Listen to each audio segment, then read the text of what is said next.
bow hunters were really unsuccessful in my days, and they're not today. I actually called him when I asked about Ruby, and his wife had said, Ruby is my mule, and she's not for sale. Fortunately, we've got the type of people around here that really aren't interested in selling part of their property and putting a housing complex on it. It's the old kind of Vision Quest kind of mountain that stands above everything else. And this is Hal Herring with the BHA Podcast and Blast. We're in Montana. I've got Montana, correct me if I'm wrong, Roy, it's board member, chairman, what are you? I'm just a board member of the Montana chapter of the Backcountry Hunters and Anglers. All right, and Roy is kind of a neighbor to me if you go 30, 40 miles north, right? Yep. You're from Pendroy? Well, I really, nobody knows where Pendroy's at, so I claim Shoto. Okay. Because that's actually where I grew up. And gotcha. It's still, when I come to a town, it's Shoto. It's not any place else. Right, gotcha. Yeah, Pendroy's down on its luck as far as the town goes. Yeah, it always has been my whole life. Yeah. It has a post office. Yeah. And an insurance agency, and that's...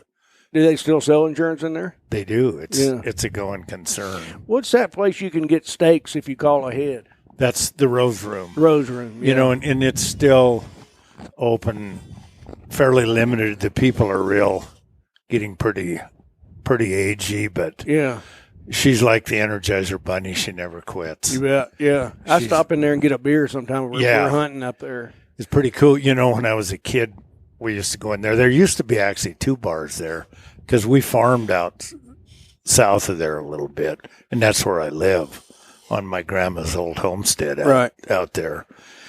But we used to go in, and there was a place called Shorty's. Oh, Golden Slipper. The Golden Slipper. The Golden Slipper, and my dad would go in there and have a shot of Jim Beam. He'd drink Jim Beam, and old Shorty Cornett had his finger cut off. Uh-huh. And I remember watching him take that shot glass and polish the inside of that baby with that cut off finger. And then pour the shot in, and my dad had snored her down, Uh-huh. And that was the town then, too. It wasn't much more than it is now. Right. Gotcha. And well, there was a grocery store there, which the grocery store was the post office. Now it's just a post office. Right. So, now, when I've been to your place, you're up on the hill there on that.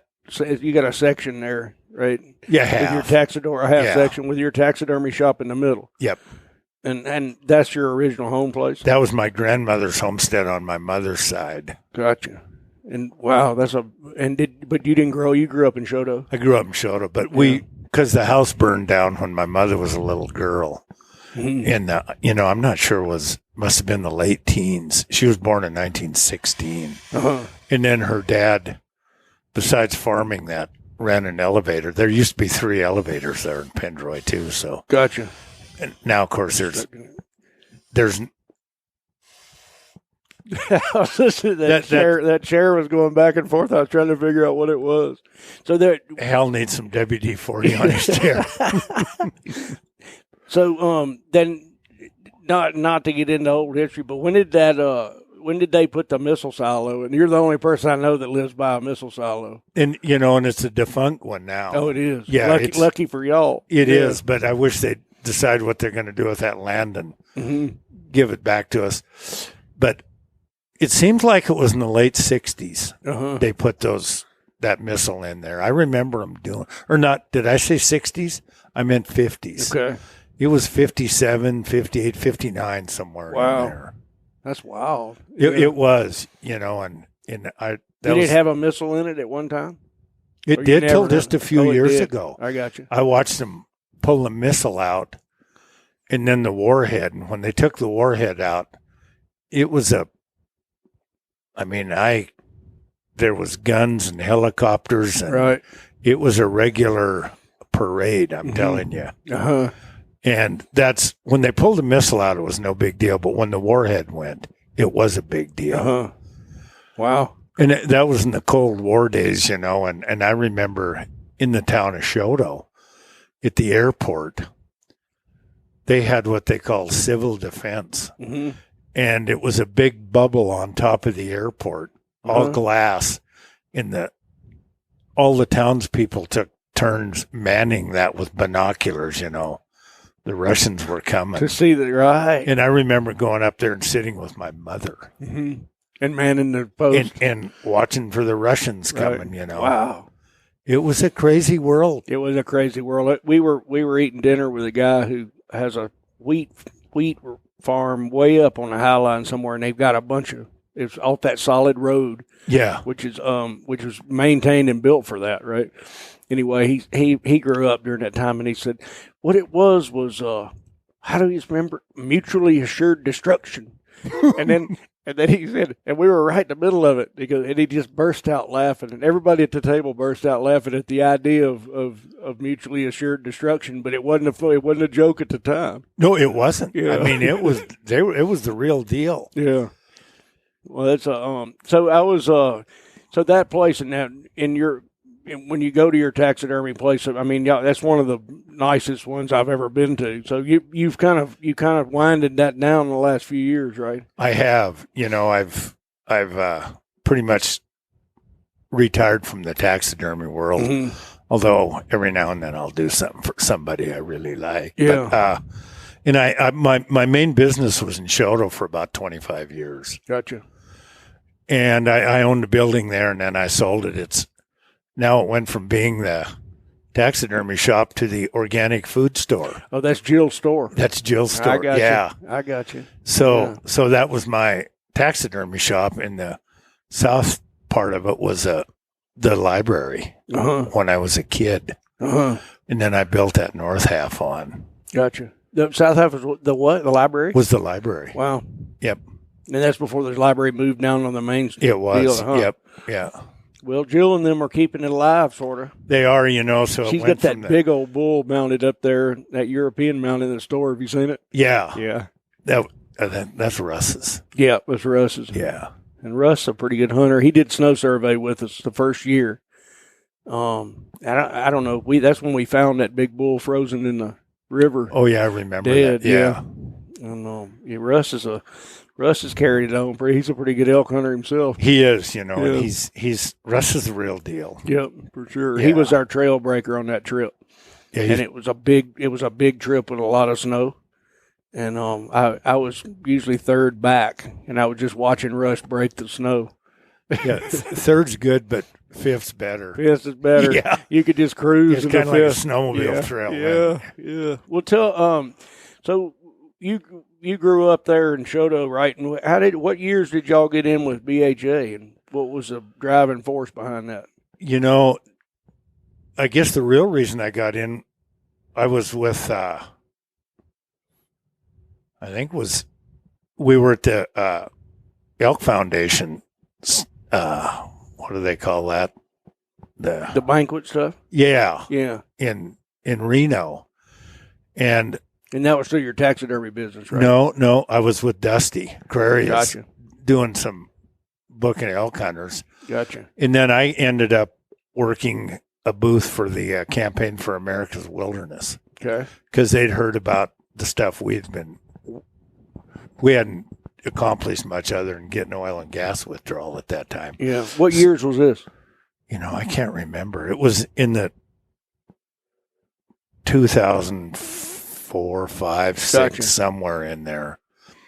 So the guys that were right next to our booth was Mike Beagle, Scott Stoudard, and the half a dozen guys that started the Backcountry Hunters and Anglers, gotcha, you know. And so got to know them. Well, all we had to do was visit with each other all the time. And then the next year we went back. We all shared one rooms, you know, so we got to be friends. And Dan Hines, you must have known Dan. I know who he is, but I don't know him. And Dan's dead, of course, now, and his wife Karen's taken over. But Dan was a ex-forest ranger. From where? He'd been all over, but he was in Nevada. Gotcha. But I think maybe his last job was Colorado. Anyway, they lived out off the grid, and so Mike Beagle, Stoudard, and all of us, you had to walk into their place, and it was winter, and it was snow, and it was a pretty wild place, and they had a little perennial stream there, and that's where they got their he had an old truck generator there. Uh-huh. And I think he may have had a little maybe wind thing but they were completely off the grid. Wow. And Dan and Bill Cunningham were really good friends. I got you. Yeah, I know Bill well. And that's how I got to know Dan. And then, so Dan and Karen became really involved in the backcountry hunters and anglers. Gotcha. Now, where did they live? South of Reno. Gotcha. Or north of Reno. Wow. Actually, where they pen the wild horses there, the BLM's got that big facility. Uh-huh. You went out south of there, and then you about needed a GPS if you knew how to run one to get there. That's how far in the boonies they were. Wow.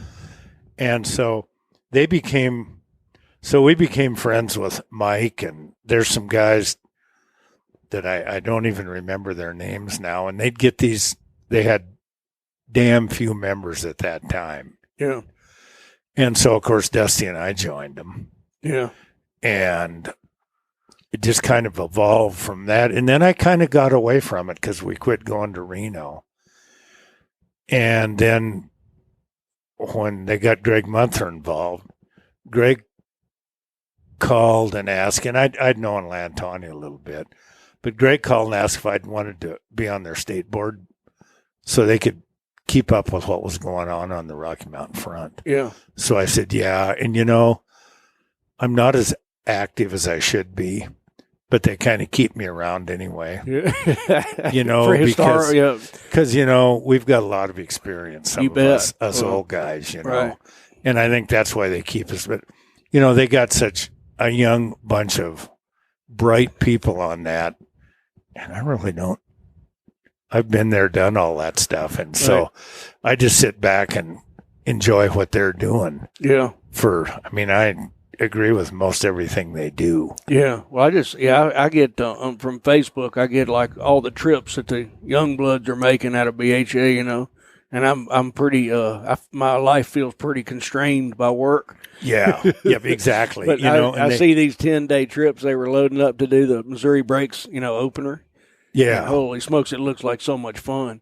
And I've had a lot of fun in myself, like we antelope hunting out of Cohagen and Miles City and stuff like that. I've had some big trips, and I do big trips now, but they look like they're having a lot of fun, man.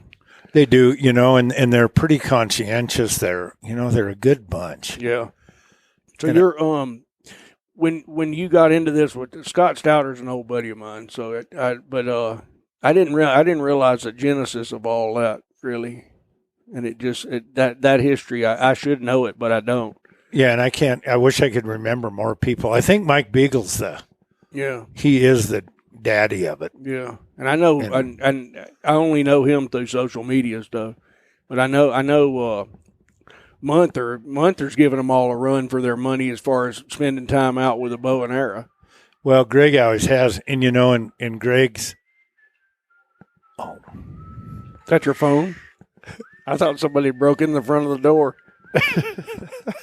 I'm low-tech guy, and then all of a sudden my phone starts ringing.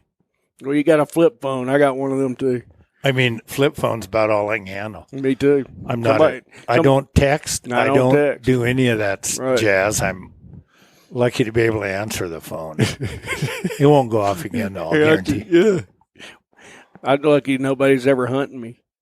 But yeah, I know Stouter and I did a trip into the Clearwater for a story on that Cayuse Creek and Kelly Creek and all that stuff. Right. Yep. And I've just gone back and forth with him. He was writing at Bugle magazine when I was not when I started, but right in the middle. Oh, okay. And he was always he's another one as far as a backcountry hunter and angler. I'd say he's about as bona fide as anybody I've ever met. Yep, he's the real deal, and kills some serious elk. Yep, and Munther is as well. And Munther's a great communicator because of his, his life profession is with Forest Service, and right. So he's a good guy to have. Yeah, for sure. Yeah, I get his stuff too. He's there's some quail hunting stuff I'm trying to hit him up for down in the winter. He hunts a border in the winter. Yeah, he's pretty. Yeah, he's down south there. Yep, and he's got a lot of knowledge. I'd like to pick his brain on. He really has a lot of it. I remember there was Munther last year at the rendezvous in Missoula Backcountry. There was Munther and Frank Vitale and I standing there talking, and Lantani came up and said, "The knowledge you three have is, it's irreplaceable. Yep, it's hundreds of years. You guys have been there a long time, and they really got to throw Cunningham in there. And Gene Sense, Yep. Gene is, if I have a hero, Gene Sense is my hero. Yeah, he's one of mine too. As far as somebody who just wanders around too, and sees more country. I know. Every time I run into him, and it's all his are all local, right? They're big long trips, like right out of Shoto. And but Gene's been all over the world with the Peace Corps. Spent a lot of years in Nepal. I didn't know that. Yeah, Gene's been all over the world. I mean, he's cruised through Africa with a day pack, and before it was the cool and groovy thing in the 60s. Right. So till you really pin Gene down, you'll never know what Gene knows. Right. Is he the only Buddhist in Shoto? Pretty much. Yeah. Yep. Yeah. Yep. Now, he was a packer. Did you pack with them? I kind of got to know Gene in about 1973, I'm thinking. Well, I knew Gene before that. When he moved to Shoto, he worked for the Forest Service. Mm-hmm. And then ended up working for Chuck Blixrud, who owned the Seven Lazy P. Gotcha. And he was a packer then? Gene was, yeah. For them on his off season from the Forest Service. Gotcha. I'm not sure. I think Gene maybe has a degree in forestry. Mm-hmm. Gene is the real deal. Yeah. I mean, Gene went to Washington, D.C. on his own dime as a school teacher and got a mineral withdrawal on the front. Well, by himself. Right. Well, he's a person to me who's always known what was at stake. And all of y'all, because you're so well versed in that, in not only the rest of the world, but the place where y'all hunted and spend your whole life. Like Gene has hiked everywhere I've ever known. I mean, we were talking about climbing Ear Mountain one year. And he said, well, I usually do it in the winter, on open winters when there's less snow there on the back for that approach. And, that's a pretty hard climb. Yeah. And it's a huge mountain with it's the old kind of Vision Quest kind of mountain that stands above everything else. And, I mean, I don't know how many times he didn't say how many times he'd done it. It was something that he did quite a lot. It's like a daily trip to him, It was just another trip, right. And Gene's 76 years old. Yeah. And climbs mountains 2 or 3 a week. Yeah. Right now, as we're speaking. Yeah. Yeah. He the other day I got a picture from him that Dusty was taking some bow hunters into his hunting camp, and Gene left about 45 minutes in front of the pack string and was standing up on a high ridge taking pictures of them when they came by. 6 miles. Mm-hmm. And he's 76. He's still rocking. He's unbelievable. Yeah. So y'all so Frank Vitale, now this is not really a part of the podcast stuff, but it's just like, so Frank was kind of mentoring to my son there packing. Right. When they were working on that apprenticeship. And he was in with y'all? No, Frank wasn't. I got to know Frank through the Backcountry Hunter and Angling. Okay, gotcha. He's on their board as well. Gotcha. Munther, Frank and I are the old veterans on there. We're the old guys. Yeah. And that's how I got to know Frank. It hasn't been that many years. Gotcha. I knew of Frank because Frank does all that Bob Marshall Wilderness Foundation volunteer packing. He's got 9 or 10 mules. He rides mules. Right. And Frank's Frank said the only thing horses are good for is to make mules. Gotcha. that would be fighting words in a lot of the country. It would be, but he rides mules. Yeah. He ain't going to ride a horse. You bet. I went on that trip with Scott Stouter. We had a guy, Gary Peters, out of the Bitterroot down there, and that's what he's a mule. He's a mule man. I know of him. And I rode one of his mules, Ruby, up the backside of the Bitterroots. I just did what I was told pretty much, and Ruby climbed this thing that the horses gave up early. And we went all the way to the top of the ridge, and I don't remember Ruby ever taking a deep breath under the saddle. And never getting you in trouble. Never. There was no trouble. It was another day. They never make a bad step. Yeah. I mean, they use them in the Grand Canyon for a reason. Yep. And I've never been so impressed. I would give anything to have. I actually called him when I asked about Ruby, and his wife had said, "Ruby is my mule, and she's not for sale." And I wasn't in the market. I was just asking about Ruby's health. Pretty defensive on her. She was ready. She was ready to fight to keep Ruby. Yeah. So when all right, I wanted to go back to your background kind of. So you got into taxidermy. You had done a lot of stuff because I remember you told me you'd even worked at oil and gas stuff when they were exploring on the Blackleaf Canyon up here. Well, even before that, I graduated from high school in 1966. Okay. And I think it was 1967, 68, right in there. I remember we weren't old enough to drink beer legally. Mm-hmm. So it was before I was 21. Okay. Well, it didn't stop us, But anyway, so they were seismographing in those days, and it was with bulldozers. Uh-huh. And I mean, you know where I'm talking about. We went from Lime Gulch we ended up coming down and ended up at midnight in Sun Canyon Lodge Yard. Wow. We came down there with the blades down. Mm-hmm. Amazing. And that's when I really said, why are we doing this? Yeah. I mean, I thought it was kind of cool to start with. And then I'm thinking, look at these roads we put in here. Yeah. They won't never heal. And I love this country. I mean, it was one of my it still is a special place to me. Yeah. I mean, I say that in that movie, it's out, that documentary of. Right. Yeah, I want to ask you about that. Rancher, farmer, fisherman. Yeah. And then I thought, this isn't right. I mean, I love wild places. I loved them so much that I quit college and went to work for guides in Alaska in 1968 or 9. Uh-huh. So, I loved hunting when I was in high school. Yeah. I mean, I sacrificed some sports for hunting. Right. Because I was a pretty fair basketball player. I bet you got the height and the length. Yeah, and I did a lot of stuff, and I was big. I'm kind of scrawny now. I'm only about 220. And in my backpacking days in Alaska, packing bear hides and sheep and moose and caribou, I was about 245, 250, and tough. Yeah. Unlike today, But I wish we got such a small sports team here where my kids are growing up, that they really can't get off of it. And I would gladly sacrifice a few practice days and a few game days to get back and go hunting. I know my son was bow hunting yesterday, and they got out all day. And I know, and I don't talk to him about it because I know he's torn, Between, Oh yeah, and as is my daughter playing volleyball on that small team. And I just she got her first deer last year, and we're ready to. She doesn't bow hunt. But we're ready to start practicing and getting ready for this season. And they're mighty scarce with the sport. So I wouldn't have.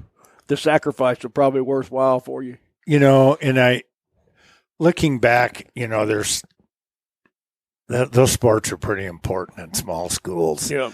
You've got your whole life. I would just do it. Do the sports. Yeah. You can still do a lot of hunting. Yep.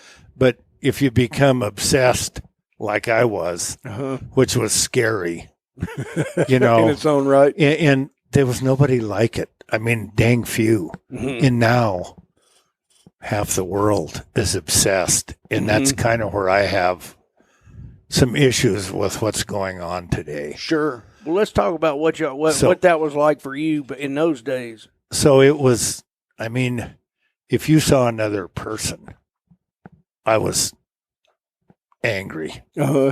What's that guy doing? This is my place, and it was big and wild. And of course, we didn't have many elk in those days. Right. Well, the Sun River had elk, but north of the Sun River, there was no elk, but there was thousands of mule deer. And we had mountain goats and we had sheep. And that's the stuff I liked hunting. I liked stuff where I could get up and use my binoculars. I didn't want to run through the timber. Mm-hmm. Well, you were trying to outfox an elk because I wanted to see. Well, you were from the east side. And I loved climbing, and that's why I loved Alaska. Yep. When I went and worked for guides in the Brooks Range, it was all about glassing. Mm-hmm. Kodiak Island was all about stalking. Right. Don't you think that's from growing up on the prairie? Absolutely. Yeah. Absolutely. Ron, I did a podcast with Ron Mills from the outfitter, Ron, forever. Yeah, I know Ron well. And Ron, he doesn't even get over onto the west side because he gets claustrophobic. And he just said, well, I mean, what's there to see? Yeah, what good are trees? Yeah. I mean, to make it what are there to see? Yeah. That nothing can eat in them trees, Right. So I think that's an interesting thing, that the prairie makes you what you love. So I was so obsessed with it, that's all I wanted to do, and I pretty much, between guiding and I've been all over, Canada, I've been to Mexico, I've been all over Africa. I was in Africa before it was the cool and wow. I didn't know that. Yeah. Yeah. 30 some years ago I was in Zimbabwe and could have stayed there and worked as the outfit that I was hunting with wanted me to stay and become a professional hunter with them. Gotcha. But I had little kids and they wanted me to stay 6 months and you could go home. But, I wanted to watch my kids grow up. Right. So I abstained from that. Yeah. And was it fun over there though? Oh, it was pretty awesome. Yeah. Yeah. And it wasn't a fenced hunt. Right.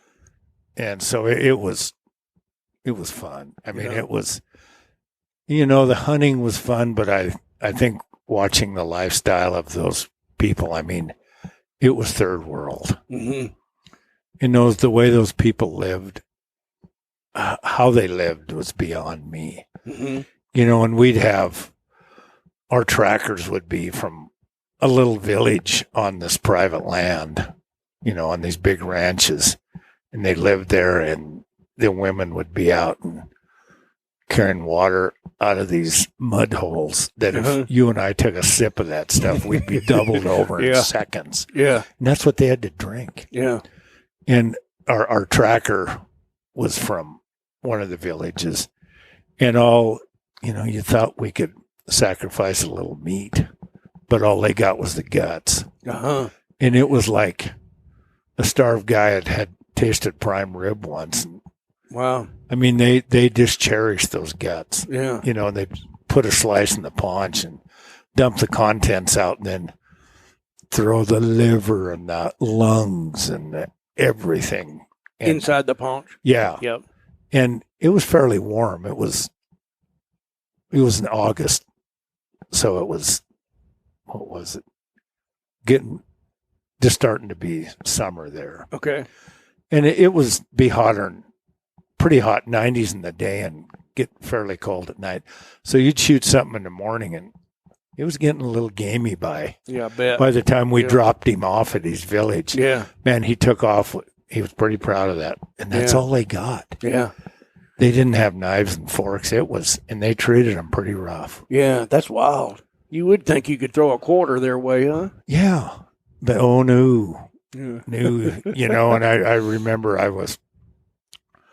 I ended up staying with the hunters. I was supposed to stay. They built this new lodge.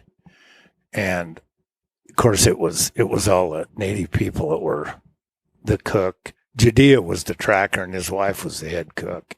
And then they had servants and all this stuff and they couldn't even eat what we ate. Mm-hmm. They made him eat that. It was kind of like oatmeal, or not cream of wheat, it was ground corn. Corn porridge, right? Yeah, and they'd eat it with their fingers, Right. So I would sneak them food. Uh-huh. They didn't, because I ended up staying over to the ranch. So we rode back and forth, the hunters, professional hunters and I, with these black people and their native people. And Judea's wife, they're just used to crawling in the back of the Land Rover and ride, back there. And it was cold. Yeah. After being 90 or 100 in a day and it'd get down to 50 at night, it was cold. So I let her ride up front. she couldn't believe that anybody let her ride up front. Right. Wow. And after about 4 days, she'd walk out there and jump in the front. To hell with me. Yeah. You get back with them guys, And we had a great time. They couldn't converse. They didn't speak English, Right. but they could have been laughing at me with me. I don't know, but I had a good time with them. Yeah. Wow. And how long? What years was that? I think it was like late 80s. Yeah. That's pretty. So it's neat. been a while ago. Yeah. But after the Rhodesian Civil War and all that stuff. It was after that. And it was interesting being with those professional hunters were a little bit younger than me, not much. Mm-hmm. And they'd been in that war, and life didn't matter to them. They'd shoot you, not even bat an eye. Right. One of them was pretty bad because one of them hated baboons, and the baboons knew his vehicle, and they'd haul ass when they saw his vehicle. The other guy liked him and wouldn't shoot him, and they knew, and both vehicles looked the same, but they knew which one. They could hear the sound of it, probably. Yep. And they knew there was a little something different, and they knew which one was going to smoke them up, and they knew which one wasn't. Well, I just read Alexandra Fuller's book, Scribbling the Cat, and she falls in with this is mostly modern, falls in with a veteran of that Rhodesian Civil War. And that's what he said. He said that's why the book is called that. He said pretty soon, if he drank too little or if he didn't get enough sleep or something, pretty soon I'm scribbling the cat, meaning he's killing all, like losing his temper and smoking anything that's close. Yep. And I mean, in those bigger ranch, they had those great, and I don't know what cactus they are, but they're great big things, and they built them around the ranch houses because it was tough to crawl through them. Like a fort. Yep, and they could shoot through them, and it wouldn't deflect the bullet, and they could. Gotcha. So that's why they had those. Right. To shoot people. I mean, like I say, shooting people is nothing to them. Right. I feel it was a long conflict. Yep, I have more remorse for gophers than they did for humans. Wow. So when you came back from all that, you made a choice to come back to the United States? Yeah. And I went as a hunter. Yeah. And could have stayed. Yeah. Because I had to be sponsored by the guy that owned the concession. But and he was never there. The guy that owned it. It was just his professional hunters. And what was the main game there? It was all plains game. Yeah. There was the guy actually had I think it was 10 or 15,000 acres fenced off that he raised elephants in. Wow. And protected the elephants. And there was rhinos in there too. Yeah. And we'd go in there and hunt leopards. But you couldn't shoot anything else that you saw in there. That was like the preserve part? Yep. Right. Yep. And it wasn't to turn anything loose. Right. And raise and turn the rest loose. It was just mainly for elephants and rhinos. So it was pretty cool being in there. I bet. Yeah. And they had an elephant herder, and they had corrals. And the corrals, the cable was as big around as your arm. Wow. These corrals were all cable. Yeah. So it was a great experience. Yeah, I bet. I'd love to see some of that. Yeah. And that time, too. And McGumbey was the guy then. It still is, and then he had already taken over. Yeah, he was, but they weren't, they had that Civil War after, right? In the early 2000s or something. Yeah. I don't know what's left of the country. Right. Although I know still hunt there. I know there's some concessions, but it was pretty rough. Yeah. You know. Yeah. There was a lot of those native people that packed up and headed to South Africa. Right, for sure. They needed a fence. Yeah. Yeah. So I guess you figured that, getting out of there was probably the better part of a decision on that. So it wasn't friendly to even a lot of the local folks. In all the ranches, I think. Most of those ranches were owned by Dutch people, And I don't, they just took them over. I don't know what happened to those people. Right. They're not there. And they were pretty progressive agricultural people, too. And I'm sure that's all went south. From what I read. Yeah, it has to be. Yeah. there was places that had center pivots on them in '89 or whenever I was there. So is that before or after Alaska? Oh, way after. Way after. I was in Alaska in the late '60s and early '70s. Gotcha.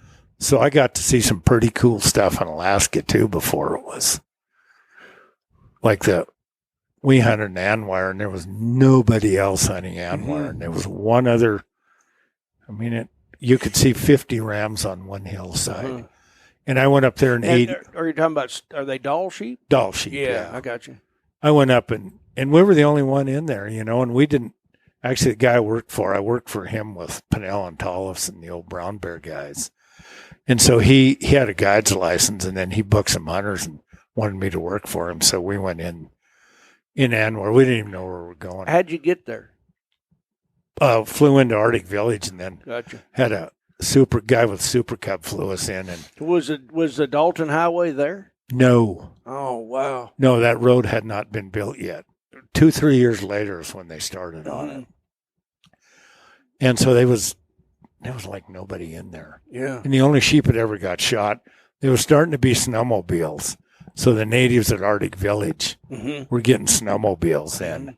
Other than that country hadn't been touched. Right. There's no way to get there. Right. It was 100 and some miles north of Arctic Village. Is that, and was the caribou herd in good shape back then? There was a lot of caribou, yeah. Yeah. And it was the porcupine herd, or central. We were in the Sheenjack River. Might have been the central Arctic herd. But I think it was the porcupine herd. It was the porcupine herd. So, but I also hunted in the central part of the Brooks Range. It's now a park that Carter made the national park at Chandler Lake, or at, there's a Chandler and a Chandler Lake. And Chandler Lake is more in the central by the village of, is it Chandler, the village? Yeah, no, I don't know that part. I've been up to Dalton. So it's all about, it was way west of Anwire. And it was unbelievable in there. I went in there first time was 69. And you'd starve to death looking for caribou. The Dall sheep hunting was awesome. But then all of a sudden the caribou would start coming. You couldn't ever see one. And then there were just thousands of them come by this lake, just click, click, click. You couldn't hardly sleep at night for their dew claws clicking. Wow. And that really even fired me up more about about hunting. Yeah. So when we were all done hunting there, I'd come back and work for a few outfitters in the Bob then. Yeah. So now, how did you get that connection to the Alaska hunting? Well, with a guy in Shoto, he used to be the sheriff, Pete Howard. Yep, I know Pete Howard. And Pete was then the JP. Pete went up there in the late 50s. Gotcha. Pete, I think, graduated from high school in like 1957. Right. And he ended up being a pilot as well. Right. But he went up there and worked, and then I quit college to be a hunter, and worked with Pete and knew Pete. Yeah. So he got me all lined up with him, brown bear guys on Kodiak, and we went up there. But then we also went and did moose, sheep, and caribou in August and part of September. And that's how I got to know the other people and ended up having their own businesses. Gotcha. And work for them. Right. So it was a great experience, and I still love the Brooks Range. Right. Yeah, I've been there one time. I guess maybe, it's a brutal place. I went there once. Well, when I went there into Anwar, we went in July just to try to learn the country because we didn't even know there were any sheep there. It looked good off a topo map. So we went in there. And right after the 4th of July, and it was the most miserable experience of my life. The insects were out of hand. By the 1st of August, they're about gone. But, man, early July, it's rugged. Wow, yeah, we missed them because we were there in August and it was snowing. Oh, and it killed them. They were gone. They're usually gone. Yeah. And then you got to deal with a few white socks. But if there's any wind, they can't battle the wind, Yeah. So you won't wind. But those mosquitoes in July were like unbelievable. Uh-huh. You'd go, we didn't have the gear we have today for tents and stuff, but they were just starting to make some of these zip up tents with a little bug screen on them. Yep. And it was light 24 hours a day then. Right. Because it's above the Arctic, it's in the Arctic. Mm-hmm. So you'd go in there in the middle of the afternoon. It'd be hot, too. It'd be in the 80s, really hot. Mm-hmm. And, of course, the little black flies were out then. The flies would just tear you apart when it was warm, and it had cooled down 10 degrees, and the mosquitoes had come out. Uh-huh. They came in shifts. You needed a 410 to shoot your way through them, And so you'd go in your tent and kill everything alive. And then you just lay there and listen to the buzz. Bzzzt. It wasn't fun. Uh-huh. Were y'all hunting there or just scouting? Just scouting. Well, that was our camp. Uh-huh. It ended up being our camp. Yeah. And then I forget when the sheep season started. Was it August 1st or August 10th? I think it might have been the 1st then. Might be the 10th now. And where we picked wasn't exactly the hottest spot, although there was some sheep around, and we had 9 hunters for that fall in 3 trips, I think. Well, we ended up having to backpack up the river about 30 miles. And to find more sheep? Yeah, and they was sheep, like I say, you'd see 50 rams laying on a hillside together. Wow. It was unbelievable. Wow. I went back there in 88, and it had got exploited some by then. Uh-huh. There was still kicking, though? Yeah, there was sheep. Yeah. But it was nothing like it was. Yeah. Because the locals had, there was no local hunting pressure. I mean, local being Alaska people. Right. And there was no place to land a plane to speak of there. Right. That was the beauty of it. Mm-hmm. There was one sandbar, but then you had to go 20 miles from that sandbar to find sheep. Right. But then as time went on, there was some hardcores, but not like today. Yeah. And that's why we've got to be careful we got to regulate more. And that's the last thing I want to see, but I've always been an advocate for the resource. Yep. And I always will be. I'll hang my rifle up before I'll see the resource depleted. Right. Well, you've seen it. I mean, it's one of the things is like you got probably 20-something odd years on me, and you've seen it in a way that I'm never going to see it, and you've seen it more intensely than I've ever lived it too. You've lived this thing, so I mean, in this case, it's a voice of experience. When you say that, this is one thing when I've known you for a long time, but we've had these conversations over and over, and it's like if you got to listen to the people who have lived it and know it, and that's where that's where you're at.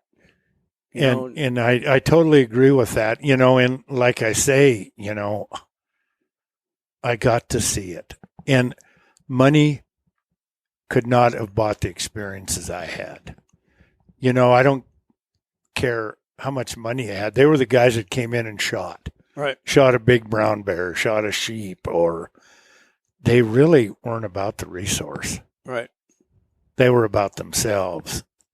And I was always about the resource. That's actually why I quit going. Uh-huh. Well, I guess in that case, if there's room for people who buy the tags like that don't care, then it's left up to the rest of us. I mean, they're in the club too, right? They are. It's left it's left up to the rest of us to speak for that.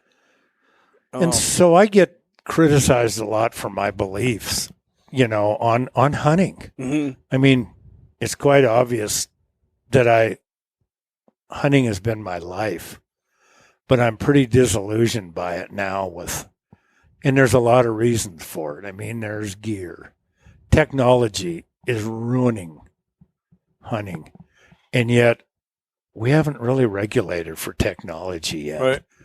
And it's time. It's hard to know where to question.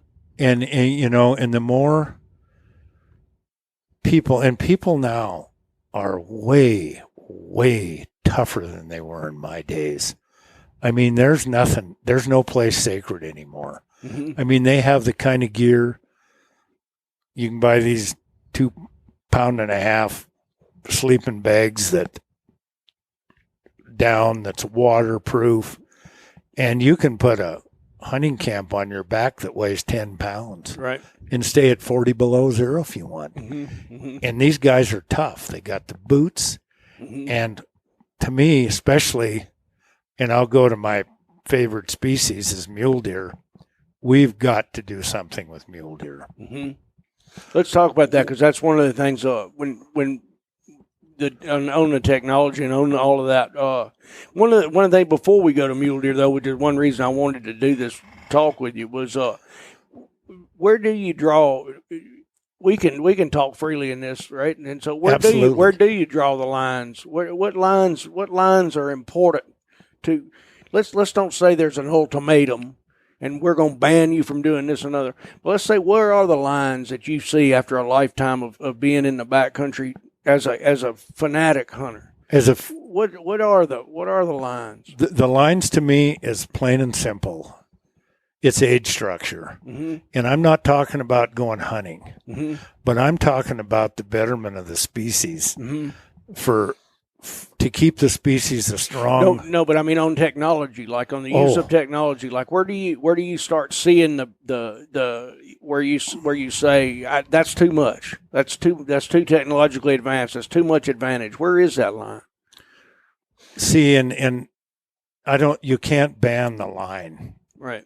So you've got to do it by shortening the season, which nobody wants to see. Gotcha.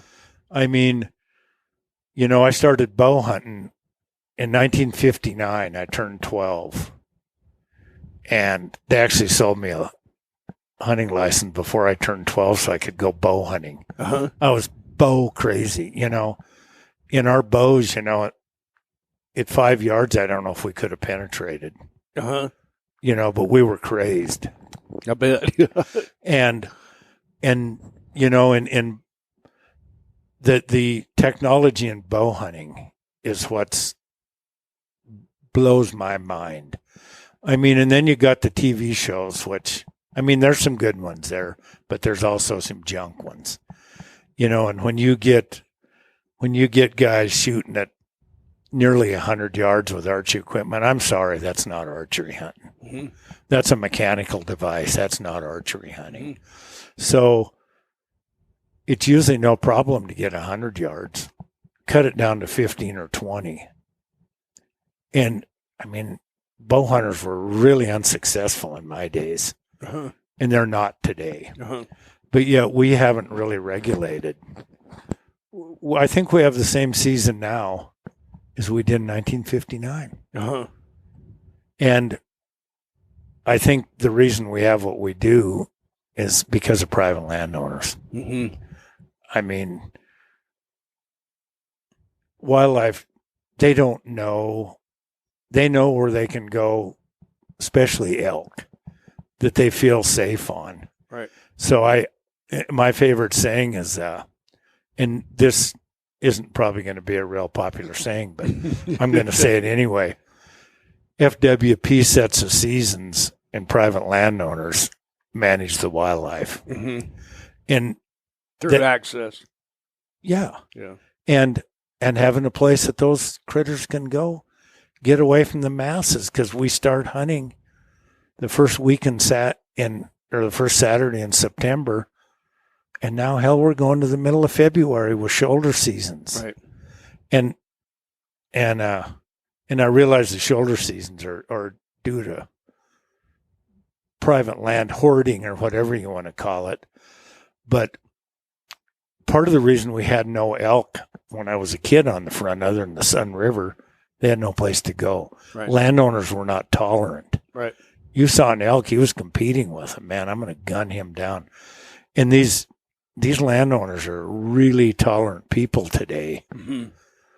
And that history of the Sun River Game Range, where that guy had actually looked for an experienced machine gunner.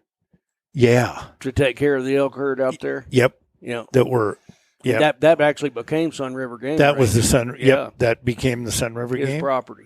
And that old Carl Malone and Schroeder was one of the guys that put the money up to buy that. But we didn't have, and you get north of there, people didn't tolerate them. They tolerated mule deer,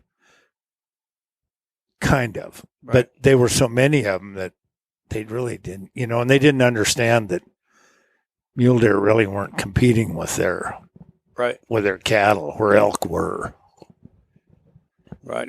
Elk or bison, either one. Yep. Yeah, for yep. sure. I mean, and to me, there's part of the decrease in mule deers. We've got so many elk that, they're not physically out.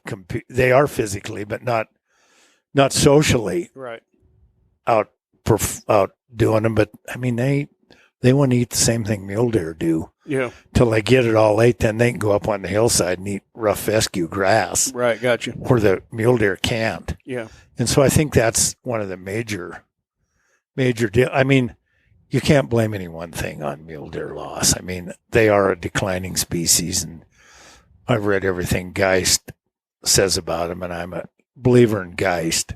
Mm-hmm. And that's Valerius Geist. Valerius Geist. Yeah, me too. And he's so far advanced, but you'll talk to a lot of biologists that say he's an evolutionist and all this stuff, but he knows what he's doing. Yes, he's been unafraid to be controversial too. Absolutely. Yeah, I spent a lot of time on the phone with Dr. Geist at one time when I was working at Bugle. Oh yeah, sure. Yeah, and I really am super happy to have that experience. And in that accent, he's not afraid to say anything. No. And it's all very informed. I don't know if he's right, but that's not for me to judge. I don't know. No, and as I watch time go on, I think the more I watch time, especially with mule deer, I do see it. Uh-huh. Tell me, what was your fascination with mule deer in the first place? Was that just the first animal you chased? I think so. Yeah. And there was big ones, and I was a horn freak. Right. And I still am to this day, but mule deer are my favorite thing to hunt. But the last mule deer I shot was 1979. Uh-huh. And believe me, I've got a lot of time hunting them since. To this day, I don't know what it would take for me to shoot one because we have no age structure. Mm-hmm. We have a few deer left. Right. But we have no age structure. So to me, that isn't good management. Right. And do you have an idea of the primary cause of that? I mean, is there, I know there's an ecological mess up here, but. To me, it's one thing only, hunting. Okay. Long, extended seasons that go into the rut, and especially on the mountain front where we're hunting migratory deer. Right. They have just got bumped off. And it used to be in my dad's generation when I was a kid, the last thing they wanted to shoot was a stinking old rut mule deer buck. Right. You can't eat the damn thing, and horns made poor soup. And it's different today. People want to shoot mule deer. They're one of the most sought after species we have. Right. And they're tough to come by. And people pay a huge amount of money to shoot one. Right. And I don't have any problem with that because where they can go shoot a big one, they're obviously managing them. Uh-huh. And they know that big buck's worth a lot of money, so they're not going to go in and over-harvest them. Right. Or they're not going to have any money like the Sonoran in Mexico. Right. And, there's places in Utah and places that, and we could have it in Montana if we put out the dreaded lottery tickets for them. Gotcha. I mean, they've already proven that. The Bitterroot, where 270. Yep, there's 2 areas over there, and there was basically nothing left over there. And now all of a sudden, I lived through that. I lived through the first of that and into the success of that. I witnessed that firsthand. I hunt that. And I hunted it for 15 years. And I remembered 2 big mule deer bucks when we were cutting firewood once. And the kid with me unleashed an arrow at one of them at like 70 yards. It was like he had a tag, but it was ridiculous. He was a nut. Mm-hmm. And then I didn't see another one until all that kicked in. And that was in Rye Creek. Yep, yeah, I'm familiar with that country. And those guys showed up down at Swanson's apple orchards later, and we'd drive up and just park and watch them. Those in spectacular mule deer, and it took 10 years. You know, and I was to the point where I'm big into genetics, and I was pretty much convinced once they got shot down, although I got into arguments with, Paul Krausman with Boone and Crockett, the professor at the university who's gone. Okay. He said you can't shoot genetics out. And I said, bullpucky. You can shoot them out, but those areas over there almost proved me wrong. Mm-hmm. You know, there's still some good genes. It takes a long time. But so many areas, by the time the rut starts, they have killed everything that you want out there in the field, breeding. And I mean, believe me, I was one of them guys. I was one. Sure. I loved, because you could see them. Yeah. And there was no competition. There was big bucks. Right. And I have a collection of big bucks that you've seen. Yeah. Montana can put them together. Yeah. You know, I've never seen anything like those myself. I've seen one in the wild that would be anywhere close to those. And some of those are sheds, though, right? Some of those are sheds, yeah. But they're every one in my collection's from Montana. Yeah. And we can do it. Mm-hmm. And just not for the hunter. I'm not talking about making trophy hunting. I'm talking about for the betterment of the species. Gotcha. Those things evolved with selective breeding. Mm-hmm. And I've been fortunate enough to be in places and watch selective breeding go on, where most of the time you don't get to see it because you're out to kill that thing. Yep. You mean working as a guide or just living in the country? Living in the country and, yeah. and having some friends that wouldn't let anybody go on their place and shoot deer. Yeah. And go in there and watch the rut go on. And I've watched it with whitetail as well. Right. I've watched it with everything. They just don't breed because it's time. Mm-hmm. I mean, they didn't become a 10,000-year species by letting the trash breed. Yeah. Right. And so that's kind of where I'm at with hunting now. We have way too long of seasons and too much technology. Mm-hmm. We could have long seasons if everybody shot a muzzleloader, not one of these 1,200-yard rifles. Right. In a compound bow that'll shoot 100 yards if you choose. And there's a lot of people that are really great compound hunters. They won't shoot under 20 yards. Right.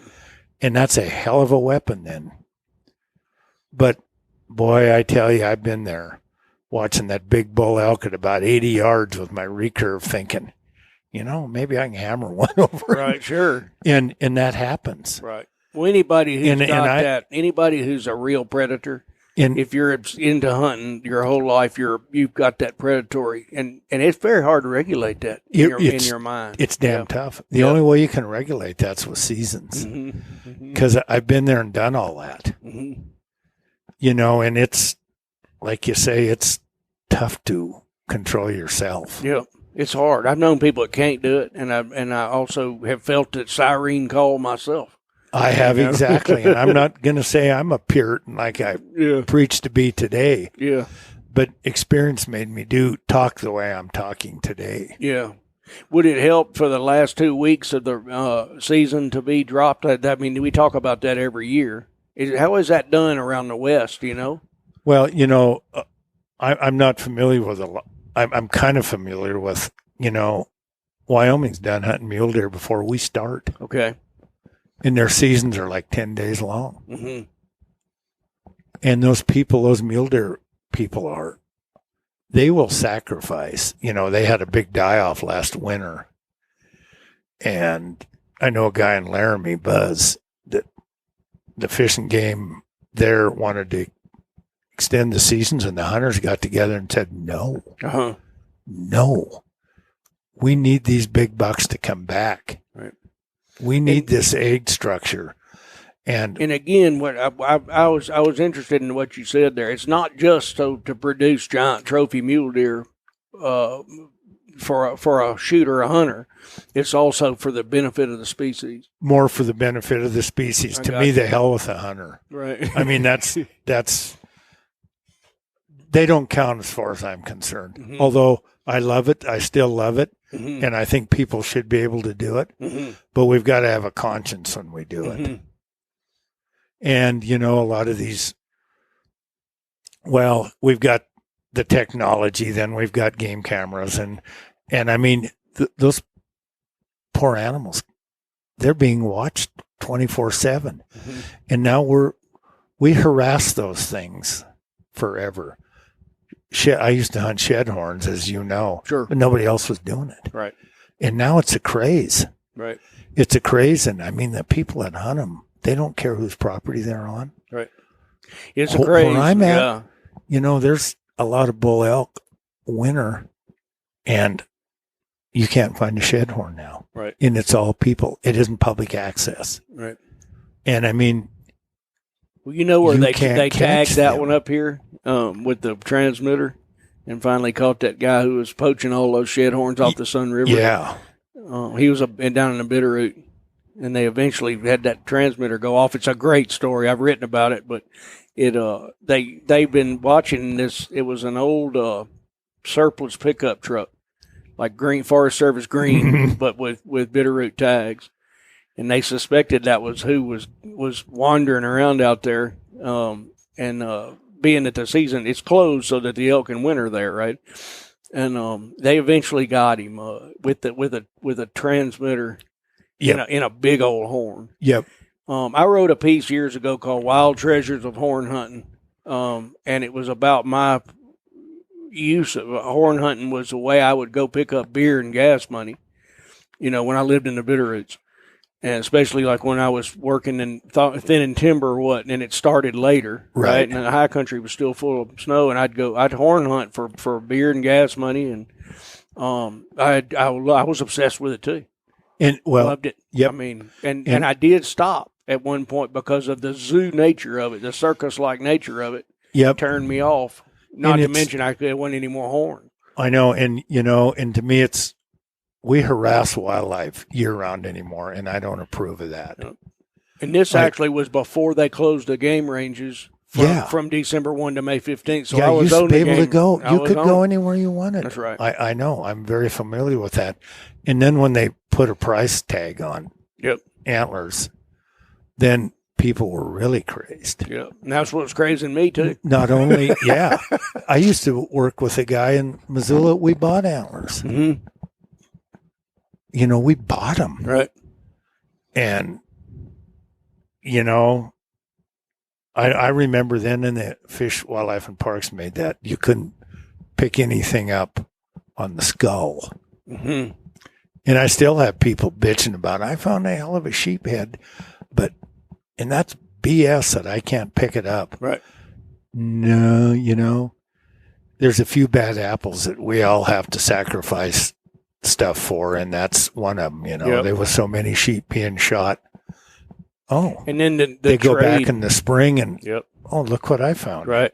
The caps are slipping. It's obviously an old winter kill. Right.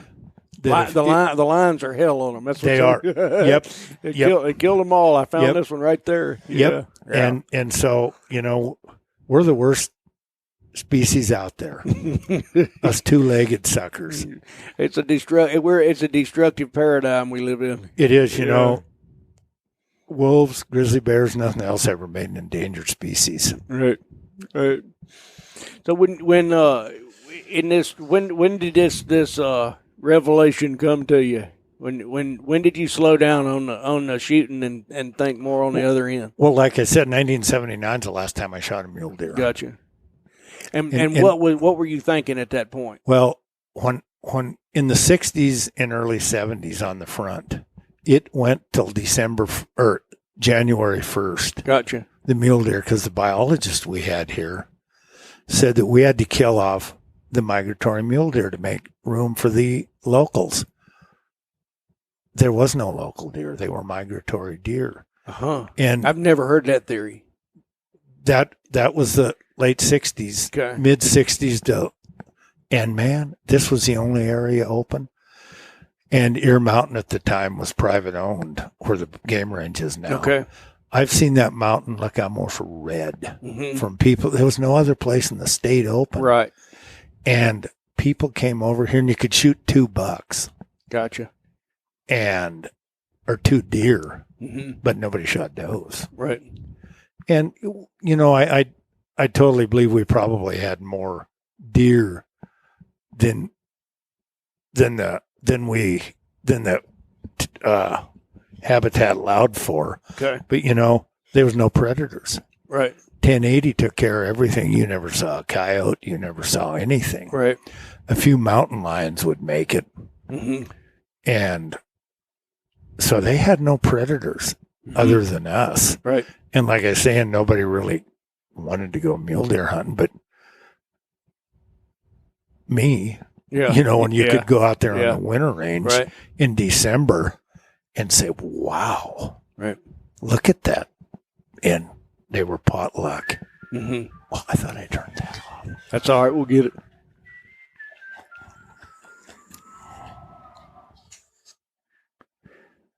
So that's, I became mule deer crazy. And they're, to me, mule deer, the icon of the West. There is no deer. They are a species of North America. The ultimate native. Yep. They are the ultimate native. And Montana, especially, treats them like vermin. Prairie dogs have more management than mule deer. And I get really disgusted. You know, this prairie country, like between here and Augusta, there used to be some magnum bucks out there. But man, you leave it open for 5 weeks and people driving ridges, they don't stand a prayer. Right. We owe mule deer better than we've done. And I will stand up for my beliefs in front of anybody, anytime over that. And because they are my elk are move around enough, they will make it. They will go to the guy that isn't going to let you hunt. Yeah. They will go to private land. Mule deer are such local guys. They'll just run to the next ridge and somebody's going to, they're not a flea animal. Right. You know, mule deer have evolved pretty well with predators till man got along. Right. Well, somebody showed me one time that said, well, if you're counting calories, okay, for 10,000 years, you're counting calories, you're going to evaluate, why does a mule deer run off like that and stop and take a look back? Well, he's evaluating the threat versus the calories he's going to burn fleeing that threat. Is that, does that make sense to you? I buy that totally. Yeah. And I also buy that, you know, the stotting that they bounce, you know, in the country they really live in, that predator has to go down that coulee and up that coulee and down that coulee and up that coulee. And that mule deer bounces right over them. Gotcha. They make a straight line out of it. And they've done a great job of evolving. And now everybody wants to blame mountain lions and black bears and grizzly bears and coyotes. They want to blame everything but us. Right. We're the problem. Right.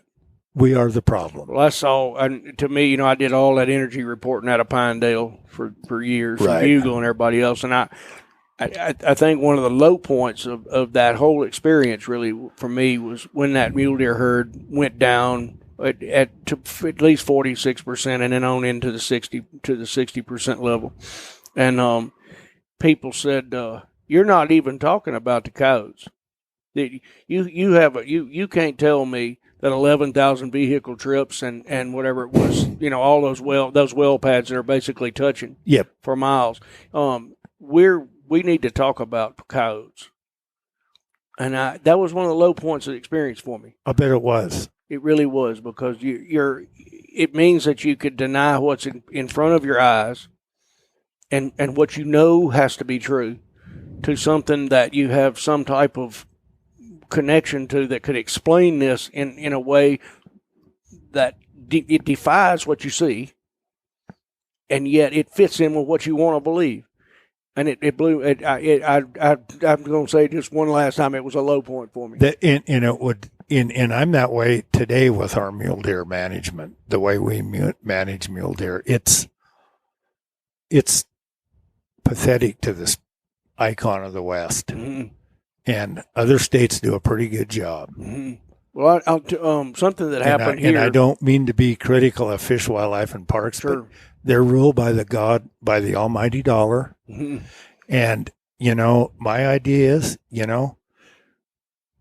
I don't even think we should hunt mule deer after the 1st of November. I'll give them the first week. We can start the middle of October if we want. Okay. But still have a short season. Right. And we know what it'll do. Because, I started doing taxidermy in 81 or 82 in Missoula, we didn't even worry about business till the last 2 weeks. Mm-hmm. And we mounted hundreds of heads. Uh-huh. And first 2-3 weeks of the season, it was pretty slow. Uh-huh. And, if we do get an overpopulation, we can handle that. Right. But it ain't by killing the bucks, I'll guarantee you that. Right. And we had a lot of people this is anecdotal, okay? But a lot of people working, were taking what you call meat bucks that last 2 weeks of the season. A lot of people who were on guided hunts or just visiting and whatnot, and they paid a lot of money for a tag. Yeah, I totally understand it, and I'm talking from a position of absolute guilt right here because I've taken many a mule deer meat buck. Yeah, but there was kind of an explosion in the taking of mule deer meat bucks in the last few years on that last 2 weeks of the season, and these are not wall hangers by any means. Their horns would be big as your fingers in some cases. They're a meat buck. They are a meat buck, and that's has no age, so we don't even know what they're going to be. Right. I don't hear that so much anymore, but 10 years ago you did. Now the last 4 days I killed a meat buck. That meat buck may be the one you want to breed those does in right. 2-3 years. Right. So how can you justify that? And you go look at Fish, Wildlife, and Parks counts on this front. And what they actually check more through the check station than they count in the winter. Mm-hmm. There's no age structure to this. Yeah, I didn't know that. Yeah. Yeah. Because I've got all their counts. Right. And I do that. And I really like our biologist we have here. And he's kind of stuck between a rock and a hard spot. Well, if you can convince people, and I say to Fish, Wildlife, and Parks, why is the general public that all they care about is killing? Why are they dictating? That's not game management. Game management is taking care of the species and letting them be a species, not a commodity to just gun at will. And is there still a tolerance on private land for the numbers? I've been concerned with that, like in the breaks of the morass and whatnot, where there was talk of too many mule deer. I never found that to be true. Yeah, and who observation? Who says there's too many mule deer? Right. I don't know many landowners that say there's too many mule deer. Right. Maybe whitetails getting in their haystacks. Right. But that's a solvable problem too. Mm-hmm. But you just don't put pressure on the poor things 12 months a year like they do today. Mm-hmm. I mean, I can't. Where I used to go hang out on the winter range and look at big mule deer, I will hardly do that anymore because they don't need the stress of running from me. And I was always conscientious. Mm-hmm. I pretended like I was hunting and would sneak away. And if at all possible, they didn't even know I was there. Uh-huh. And I got some pretty good videos of some pretty good stuff that nobody's ever seen except I got them. Uh-huh. But as far as just going out and, let's drive out through there, and the landowner says, yeah, go ahead, drive out there. They would bouncing away, and that takes a lot of calories in the middle of the winter. Right. But that's time to see the big boys, too. Right. So we have so much pressure that way. And like I say, thank goodness for private landowners. The general public gets pretty irate. And I mean, they're always trying to pass a bill in the legislature, not all the time, but every now and again, to hoarding of wildlife is not tolerated. You know, we will be able to go in and herd those off for population control. Well, if we're going to population control, let's do it with females. Mm-hmm. But you can put, it's open to anything you want. And there's 2 little mule deer bucks on the hillside and 85 does. What's going to get killed? Right. I know it from my personal experience. Me too. Now, I don't do it anymore. I've been there too, and you have too. Yep. And I just wish some of these people, and I've been watching wildlife because I'm crazed over wildlife my whole life. Mm-hmm. I may not have a degree, mm-hmm. but I'll guarantee you I can stand up to anybody that wants to go out and point out what they're eating, what they're not eating. Yeah. And I lived it. I know what was there. Yeah. I mean, I trapped grizzly bears for the university in the late 70s, Uh-huh. you know, when they were just starting this radio collaring deal. I worked for Jonkel on the interagency grizzly bear thing. Wow. And, you know, we did it all horseback. Where were you? Where you worked On the at? front. We went the whole front from, Birch Creek to Elk Creek. Yeah. Elk Pass. Okay. And it was tough. It took us 4 or 5 months to get 4 or 5 bears trapped. Uh-huh. You know, and you could do that overnight now. Yeah. I've seen a great recovery there. Right. We have to. And I'm even in 15 years. Yeah. And I'm a grizzly bear advocate.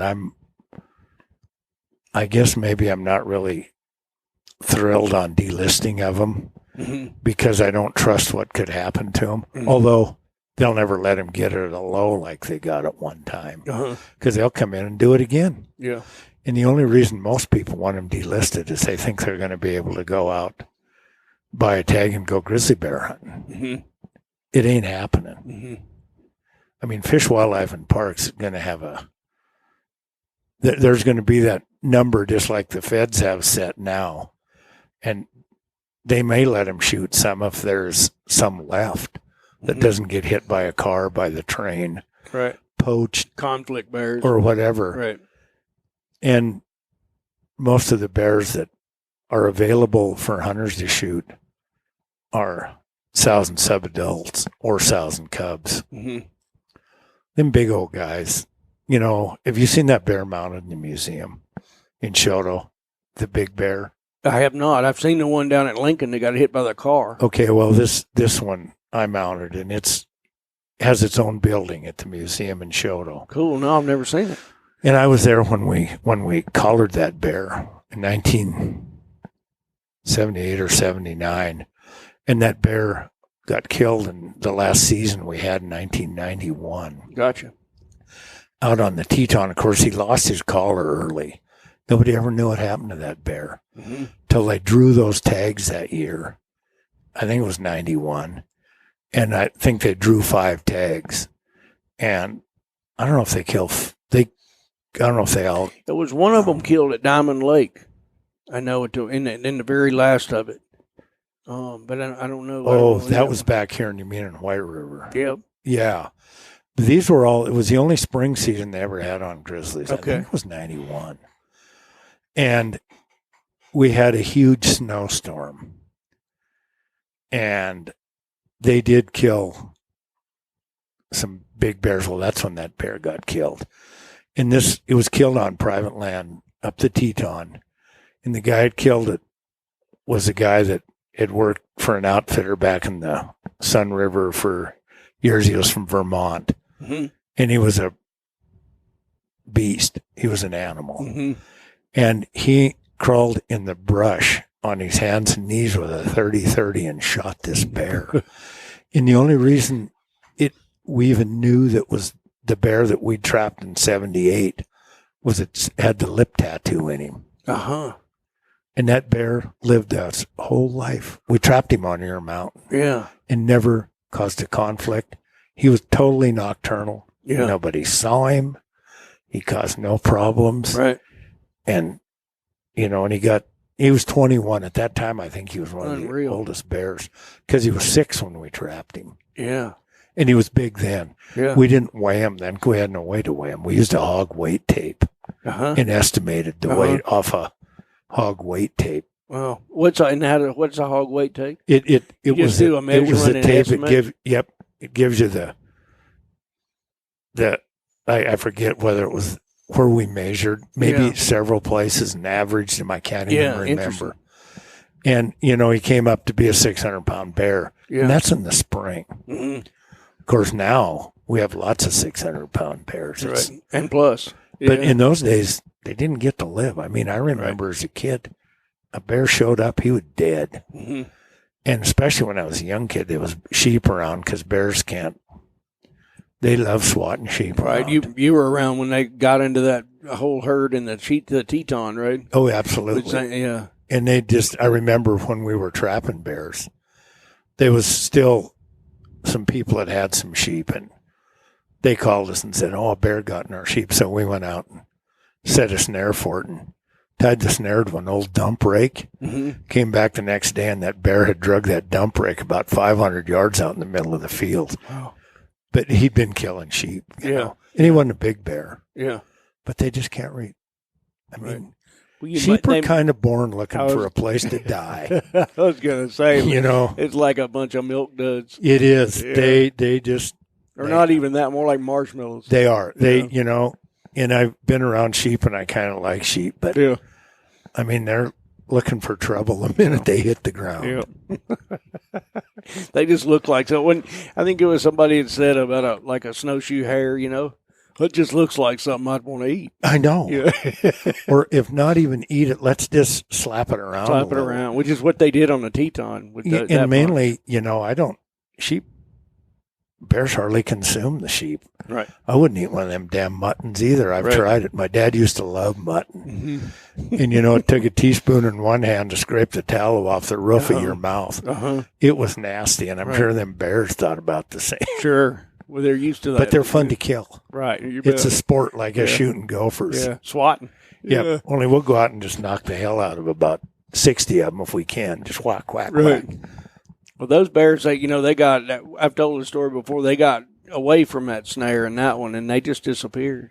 That whacked out all those sheep on the river there in the lowland. Yeah. That was an adolescent pair on a walkabout, which is what I've seen in this on the prairie here. And that's what we have. We see these 250s, maybe 250 pounders. And I've had a lot of adventures with that.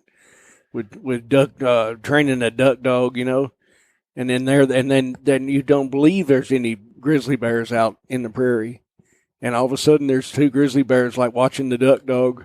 I know, and they're out. Why are they there? They're on walkabout. Yep, they're just out cruising, man. They do they act funny. They see you and they're real spooked. Yep. And you can see them way off there, and they'll stop and look back, and they're just on the wander. And, and some of that, you could see a marble at a half a mile on some of that, but you see bears out there. Yeah, I've done it, yep. And, and I think we've displaced a lot of bears because, I mean, these ranchers do a hell of a good job of grazing anymore. And years ago, they were a little tougher on the riparian areas. Mm-hmm. And, I guess you'd have to talk to Ronnie Mills and guys like that. I spend quite a bit of time in the backcountry, but nothing like Dusty or Ron Mills or Tucker and that crew. But, I just don't see the bear sign in the backcountry that you used to. But that was the only way they had to survive then. Right. You think they probably shifted? I have. Towards a richer ground. I do. Those ones that I'm talking about, that duck dog, they had yarded up in this cattail. It's a created riparian area from a drainage off of a faulty irrigation system, Yep. And they'd been, I don't know how long they'd been in there, but we got down there and all the buffalo berry they had buried up in there. And then I slammed the door one time bird hunting in that yellow truck of mine, and we spooked one out of a buffalo berry thicket that we were going to bird hunt, and that was way out on the prairie. He was a small bear. And when I quit bird hunting too, mainly because I don't want to bug landowners. Mm-hmm. Because some of these landowners, they start getting their doors pounded September 1 and it ends January 1. Right. And you wonder why they're leasing their land out. And that's where we get these elongated seasons again. Mm-hmm. I think we'd be better off for sportsmen getting access and getting to go have a good hunt if we had shorter seasons. Uh-huh. I've never thought about that on birds. I know, and same with big game. Yeah. I mean, you got guys knocking on doors to go bow hunting the first Saturday in September, and the guy loves being out. I was the same way. I didn't want to kill anything. I didn't want to ruin my hunting season. Right. The last thing I wanted to do was shoot something. And be done. Yeah. Yeah. I never wanted to be done. Right.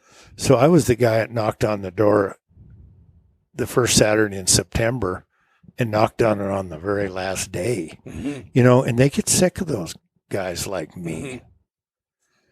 And I really think we could have a better landowner sportsman relationship with shorter seasons. Uh-huh.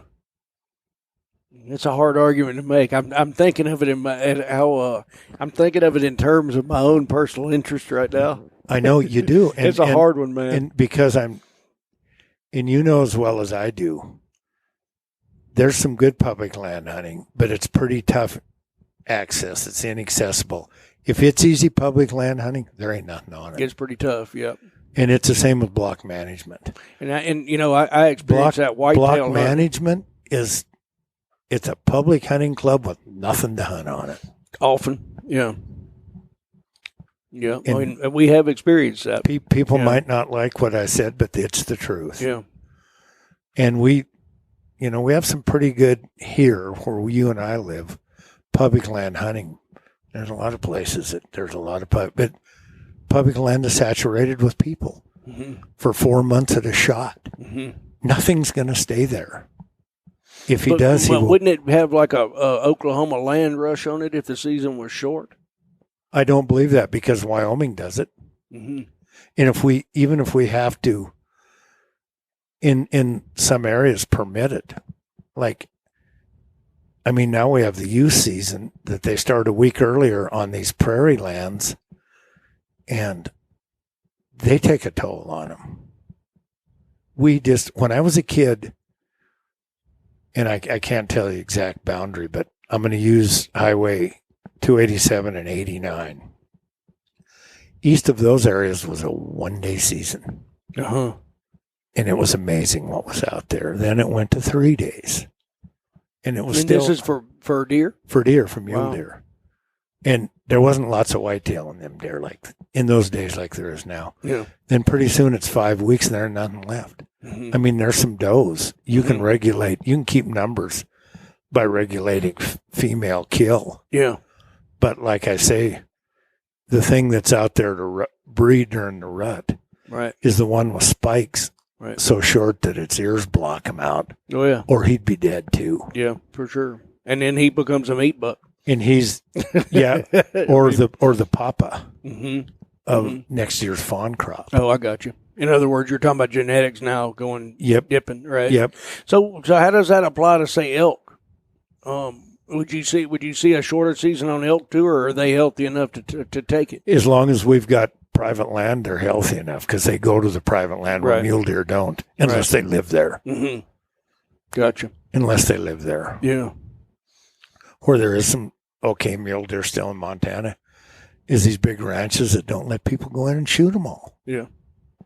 And most of those are leased up by outfitters and the outfitter, he takes care of that place because he's selling a commodity. He's selling a deer with a little age structure. Right. So he ain't going to go in there and wipe them out. Right. Like if you open that same piece of property to the public, have at her, boys, there wouldn't be anything left. Sure.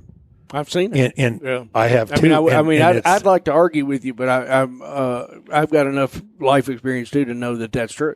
Yeah, and so what about 270? What about that Bitterroot type management, that Rye Creek country? I think, and I wished I knew more about how they did that, and I don't. and I'm not that familiar either how they did that, but I don't know whether it was public pressure or why they did that. I don't know, but we still have enough mule deer in our country, man.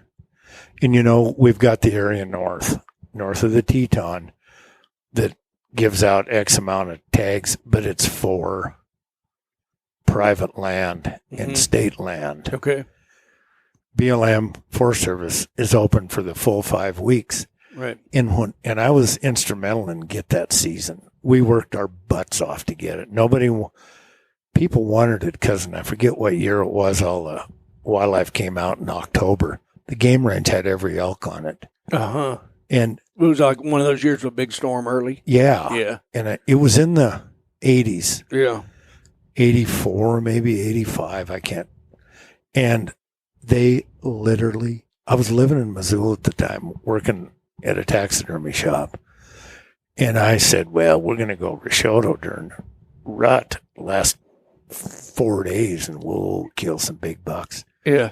When we got over here, there wasn't a big buck left. Uh-huh. Because they came out, they never went back. Gotcha. They stayed in their own place and they got annihilated. Mm-hmm.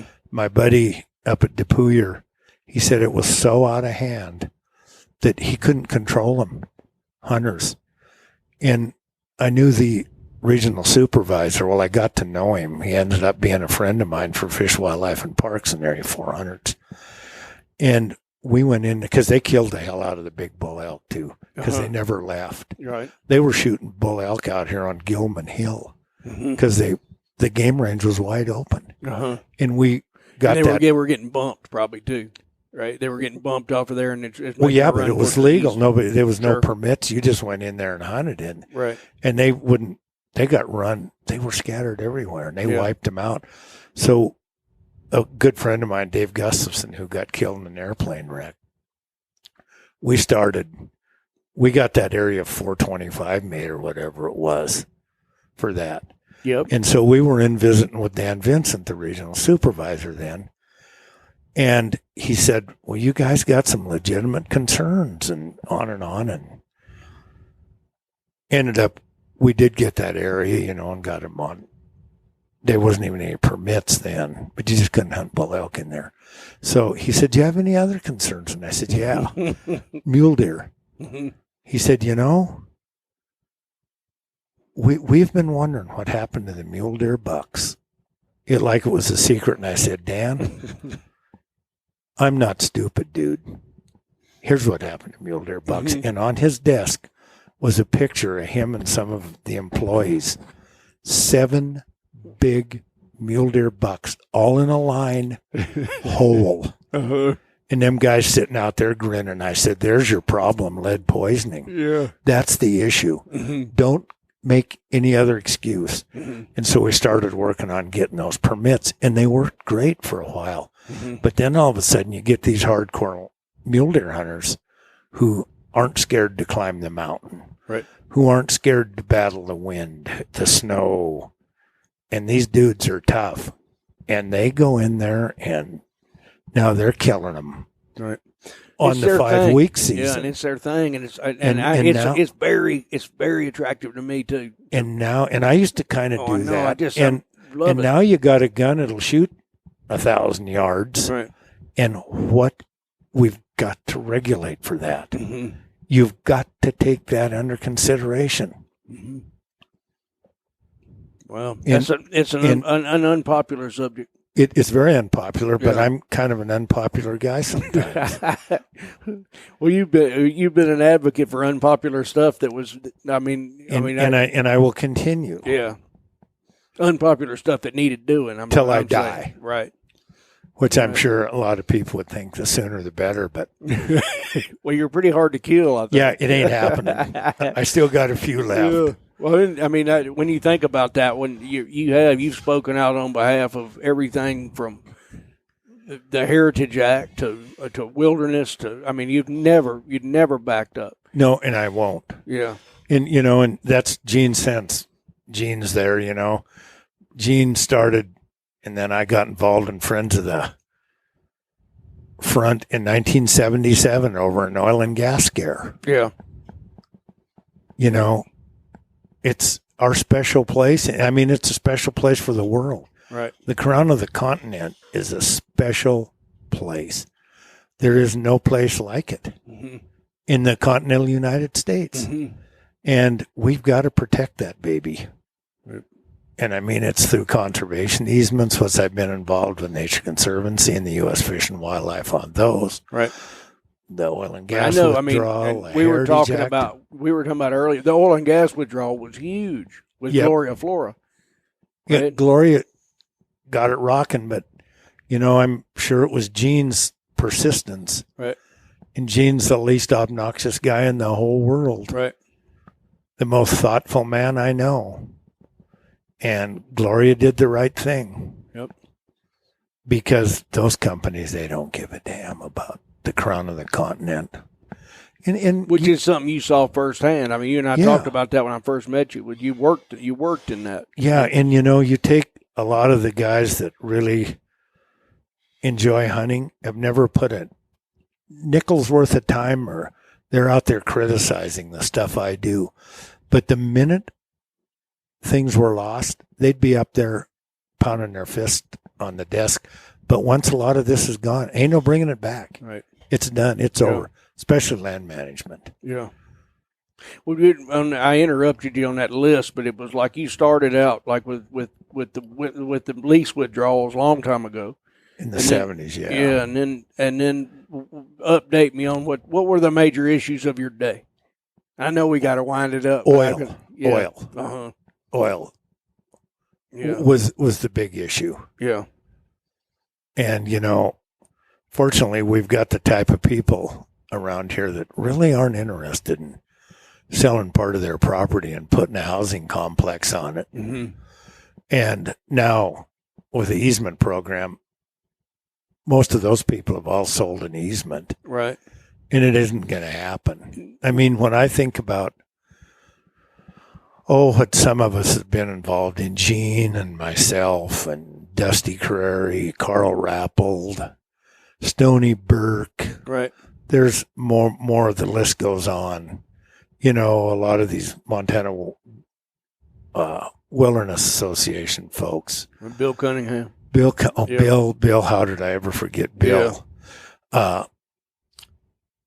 We've been involved in protecting close to 800,000 acres, you know, with Heritage Act and then all the easement stuff. Right. So I got a question for you. We had a conversation earlier about anger over conservation easements, which I've witnessed. You've talked. Do you know what it is that is making people, say a more traditional rancher, say that you grew up with that I know, and they say, well, this conservation easement is bad, and they say, why? Have they ever explained to you what the anger is? You know, a lot of it was they thought it was going to devalue their property. Their adjoining property. No, their property. Okay. If I was a rancher and I had an easement and they were surrounded, it was devaluing their property. Okay. But in the interim, it's turned out that there isn't many big chunks of property left. It's will up the value. Right. Yeah. I didn't. That argument doesn't seem to work for me. And you know, you talk to a guy that's on our advisory board for Nature Conservancies, that Lyle Hodgkiss is director of the bank in Shoto. Okay. Who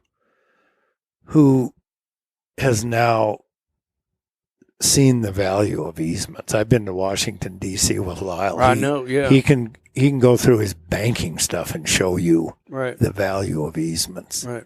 He's got proof. And they're not for everybody. Maybe somebody wants to subdivide. Right. But most of the guys don't, and the new guys that come in and buy these, they damn sure don't want to. Mm-hmm.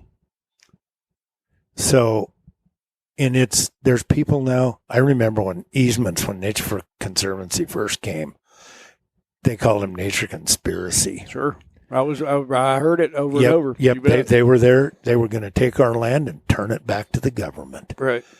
And I mean, I've been to Florida Everglades, to them huge ranches. I mean, we think we raise cows in Montana. We don't even know what cows are. Right. them guys, and now they all of a sudden want to do easements. Well, they're because they see their prices. Now I'm old. Now I've got 51 great grandkids that all want a piece of this land so they can sell it and put houses on it, right, and live the fat life. And them old patriarchs don't want to see that done. right. And there's some great people out there. You bet. So we went down to Florida to convince them that there wasn't disappearing ink on these contracts. Uh-huh. And what does that mean? Well, meaning that it ain't a trick. It's not a trick. Yeah. It's it's a legal document. Right. That's recorded. Right. And it just says what you can do, and you can do everything you've ever done. Right. You can't drain a wetland. You can't plow native prairie. Right. Well, there is, and Florida's another topic for us, but that the water management down there there's a huge restoration on the Kissimmee, probably one of the largest restoration projects in North America, and it's gonna. I'm going to talk as a layman right now, but it's going to depend on a lot of private land conservation easements to reduce that the like cattle manure into the watershed, and also to hold water without draining any more wetlands. Yeah, they've got these canals, and I was on all those ranches in the Kissimmee, Gotcha. talking to those people. Place. Yeah, and what they want to do, they want to make it the Everglades again. Yep. Because there's 10 million people that rely on the Everglades for drinking water. Biscayne Aquifer. Yep. That's it. And these guys, so that Kissimmee restoration is one place the Corps of Engineers are doing something, that we could all be proud of right now. And it depends on those guys there. They know that what goes down from them goes into Okeechobee. Yep. And then Okeechobee itself is a big problem because the dike is at the bottom of it.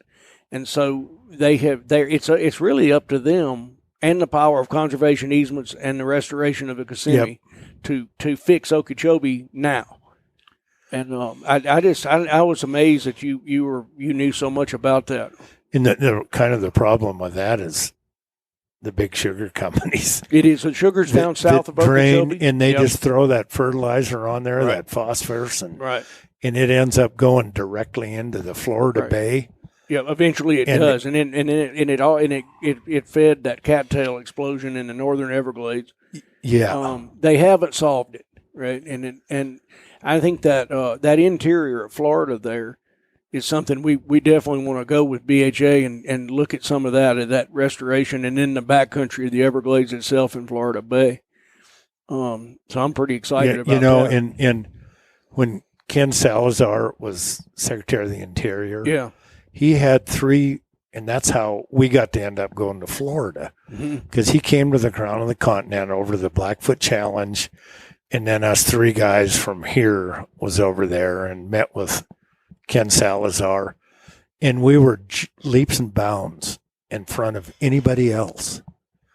And so he ended up having 3 in understanding how that works, conservation stuff, in conservation, and yet leaving the communities the way they really wanted to be. Right.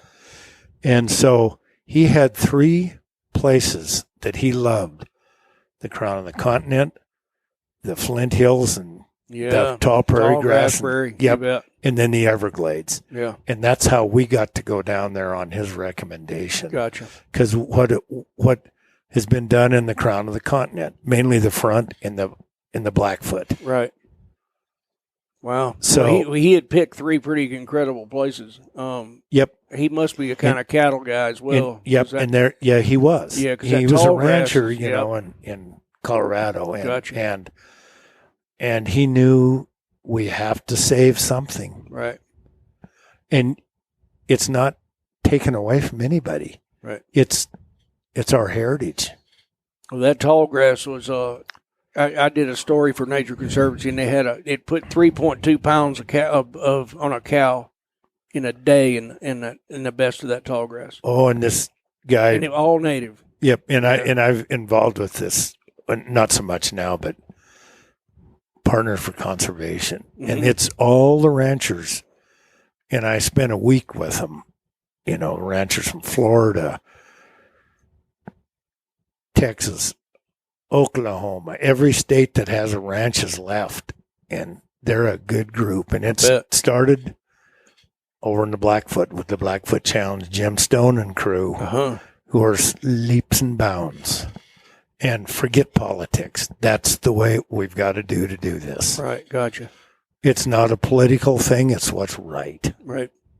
And it's what and we'll embrace it, or we'll pay the price as well. We will. I mean, that's what I keep seeing now, and I'm fascinated with this idea of carrying into the future of it's called Building a Resilient America, and it's in the face of population growth, climate change, all that stuff. What would you do if you wanted to have a country that you could be proud of and it would have a high quality of life? And these projects are integral to that. They are. Yeah. And we're the only country left that can do it. Right. And we've got to put politics aside and quit denial stuff, and let's, like Dusty says in that movie, there ain't much grass grows on shingles. Well, tell me right before we quit. Tell me what that documentary is and where it ran and all that. I hadn't seen it yet. Okay, there's a lady from New York by the name of Miriam Horn, who wrote a book, and the book's titled Rancher, Farmer, Fisherman. Okay, and it's on the cover of her book. It says Conservation Heroes of Conservation Heroes of the Breadbasket or something like that, which were considered.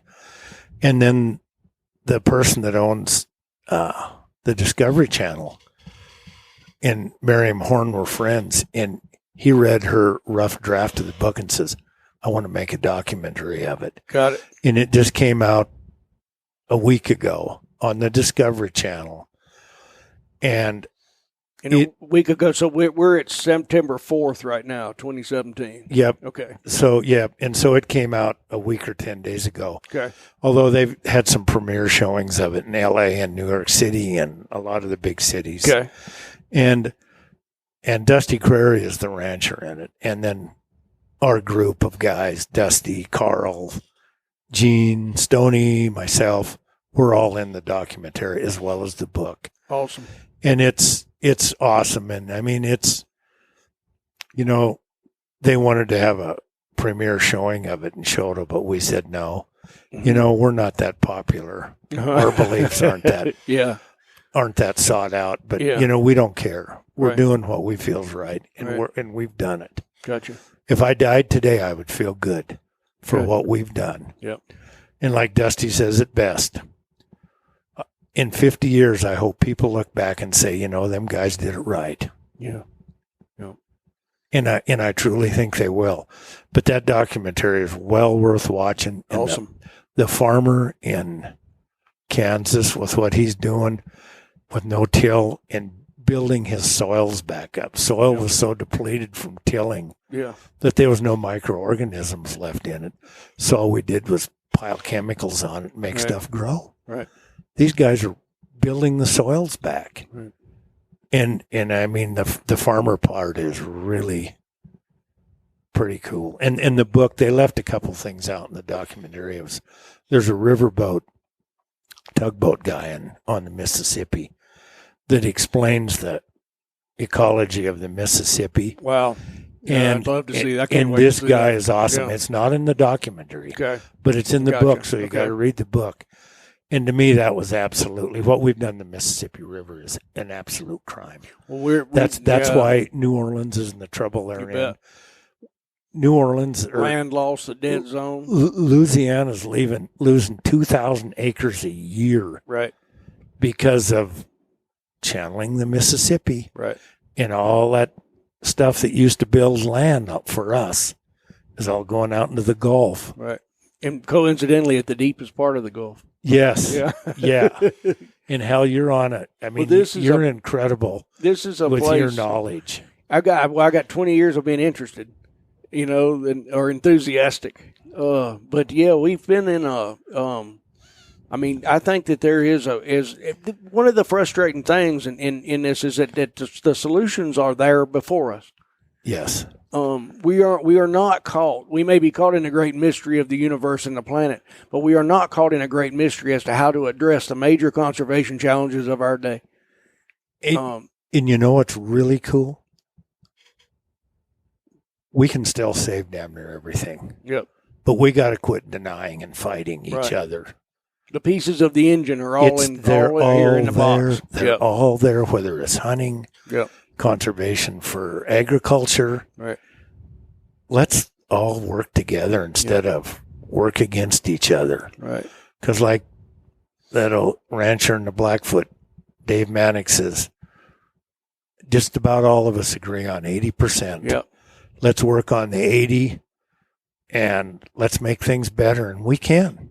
Yeah. Quit denying stuff. We don't even have to talk about the 20%. No, we don't have to. I mean, you know, when we were talking about that on my porch, I had not heard Manning's quote.